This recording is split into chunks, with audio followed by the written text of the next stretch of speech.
வாழ்க வையகம், வாழ்க வையகம், வாழ்க வளமுடன்.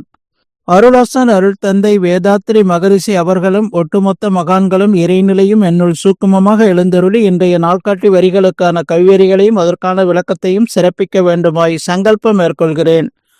அனைவரையும் பணிவோடு முதற்கண் வணங்கி ஆரம்பிக்கலாம் என்றிருக்கிறேன். அனைவருக்கும் இனிய காலை வணக்கம். வாழ்க வளமுடன். சாமிஜியின்றி இன்றைய நாள்காட்டி வரிகள். இச்சை எழும்போது காரணம் கண்டிடு, இச்சை முடித்திட சூழ்நிலை பார்த்திடு என்று இந்த வரிகள் கொடுத்திருக்காங்க. இதற்கான கவிதை வரிகள். இச்சையின் தோற்றம் விளைவை அறியாதோர் இச்சையை இழிவாக்கி பழிக்கின்றார். இச்சை குறுகிடில் அருகுணமாகிடும், இச்சையின் பூர்ணம் நிர்குணமாகிடும்.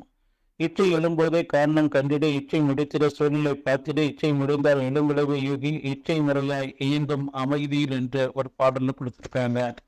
இன்னொரு பாடல்ல சாமிஜி சொல்றாங்க, இச்சையில மூலமெனும் எண்ணத்தானம் என்பதுண்ட காரணமும் அதுவே ஆகும். இச்சை என்னும் தீயெழுந்து எரியும் போது இயங்குமுடன் கருவிகளால் அதனை கொண்டு அச்சமர அனுபவித்தே விளக்கலாகும். அதை தணிக்க வேறு வழியில்லை. நச்சுவிலை இச்சைகளை விளைவிக்காத நல்லுக்கு வாழ்க்கைக்கு முறை வகுத்தேன் என்று சாமிஜி நமக்கு இந்த 2 பாடல் கொடுத்திருக்கிறாங்க. சாமிஜி ஆசை சீரமைத்தல்ல, ஆசை 8 வார்த்தைகள்ல உலக மகான்கள் எல்லாமே இந்த இச்சையை எழுதியிருக்கிறாங்க. 8 வார்த்தைகள் என்னன்னா, விருப்பம், அவா, பற்று, இச்சை, வேண்டுதல், வேட்பு, காமம், காமியம் என்று இந்த 8 வார்த்தைகள் எங்கெங்க வருதோ அது எல்லாமே நம்முடைய இச்சை, ஆசையை குறிப்பதுதான். நாம இந்த பூமியில வாழும் வரையிலும் மண், பெண், பொன், இந்த 3 ஆசைகளை நாம தேவையை ஒட்டி வரக்கூடியதை நாம நிறைவேற்றி தான் வாழ்ந்தாக வேண்டும். நம்முடைய அந்த பேராசை எப்படி உருவெடுக்குதுன்னு சாமிஜி சொல்லுவாங்க. நம்முடைய முரணான எண்ணங்கள் தான், இச்சை தான் அது பேராசையாக உருவெடுக்கிறது. அப்போ எண்ண தூய்மை, ஒவ்வொரு மனிதருக்கும் என்ன தூய்மை இருந்தது அப்படின்னு சொன்னா 6 அடிப்படையில் வரக்கூடிய தேவை, பழக்கம், சூழ்நிலை, பிரபல தூண்டுதல், கருவமைப்பு, தெய்வீகம் என்று இந்த 6ல தேவை, தெய்வீகத்தை நம்ம பயன்படுத்தி வாழலாம். பழக்கம், சூழ்நிலை, பிரபல தூண்டுதல், கருவமைப்பு என்ற இந்த 6ல நாமத்தை சிறப்பாக தற்சோதனை செய்து நல்லதை மட்டும் பயன்படுத்தி வாழும்போது நமக்கு இந்த பேராசையே இருக்காது. அர்ஜுனன் கிருஷ்ண பரமாத்மாட்ட கேட்கிறாங்க. கேட்கும்போது என்ன கேட்கிறாங்க அர்ஜுனன், மனிதனை பாவம் செய்ய தூண்டுவது எது கண்ணா என்று கேட்கும்போது அவனுடைய முரணான எண்ணம், அந்த தீய ஆசைதான், இச்சைதான் பாவம் செய்ய தூண்டுது என்று.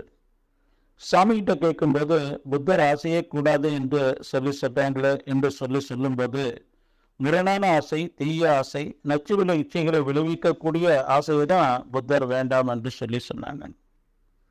எண்ணற்ற ஆசைகளை நாம மனதில் போட்டு வைத்து கொண்டே இருந்தா நம்முடைய மனமானது அந்த உடலளவில் எல்லை கட்டி கொண்டு அந்த சிற்றின்பத்திலேயே ஆழ்ந்து பொருள், புகழ், செல்வாக்கு, புலனின்பம், பாழ்கவர்ச்சி என்ற இந்த நிலைகள்ல புகுந்து அழிந்து இந்த மனித மனம் அருகுணர் ஏற்பட்டு 5 பெரும் பரிச்செயல்கள்ல தான் ஈடுபட்டு கொண்டு இருக்கும். அப்ப அந்த நிலை மாறணும். அந்த நிலை மாறி நாம இயல்புல இணைப்போடு இணைந்து வாழணும். அந்த சுத்தவெளியோடு ஒன்றை கலந்து உயிர்கலப்பை ஏற்படுத்தி கொண்டு வாழணும் அப்படின்னு சொன்னா எண்ணற்ற ஆசைகளை நம்ம மனதில் வைத்து கொண்டு நாம வாழும்போது எந்த ஒரு நிலையிலையும் நாம இறைநிலையோடு இணைப்பு ஏற்படுத்தி கொண்டு வாழ முடியாது. எவ்வளவு நம்ம கற்றிருந்தாலும் அவ்வப்போது நமக்கு அந்த சிற்றின்பமான அந்த பேராசையில நம்ம மூழ்கி இருப்பமே ஒழிய அதை நீக்கி நாம வாழக்கூடிய அந்த ஒரு தெய்வீக நிலை நமக்கு கிடைக்காது, பெற முடியாது. இதை நாம மனதில் நிறுத்தணும். ஒரு மகான் கிட்ட ஒரு ஞானம் பெற வேண்டும் என்று ஒருத்தர் போறாரு. அப்போ சாமிஜி, நான் ஞானம் பெற வேண்டும் சாமி என்று சொன்னாங்க. அப்போ மகான் ஒரு பேடு கொடுத்து, பேப்பர் கொடுத்து, பேனா கொடுத்து, உங்களுக்கு உள்ள மனதில் உள்ள ஆசைகள் என்ன எல்லாம் எழுதுங்க என்று சொல்றேன். இதெல்லாம் வரிசைப்படுத்தி எழுதுறாரு. ஒரு அடிஷனல் பேப்பர் கேட்கிறாரு, அதையும் கொடுக்குறாங்க. அந்த மகான் திரும்ப எழுதுறாரு. எல்லாம் எழுதி முடிச்சுட்டு அவர் ஒரு எண்ணம் என்னன்னா, இவ்வளவு நம்முடைய ஆசைகளையே அவர் நிறைவேற்றி கொடுப்பார் போல இருக்குன்னு சொல்லிட்டு அந்த பேராசையில தான் அவர் அதை எழுதி கொண்டிருக்கிறார். அதை கையில வாங்கிட்டு மகான் சொல்றாரு, உங்களுக்கும் ஞானங்களை பெறுவதற்கும் உள்ள அந்த தடை இந்த எண்ணற்ற ஆசைகள் தான் என்று சொல்றாங்க. நாம புரிஞ்சுக்கிறோனுங்க. சாமிஜி நமக்கு ஆசை சீரமைத்தல் கொடுத்திருக்கிறாங்க.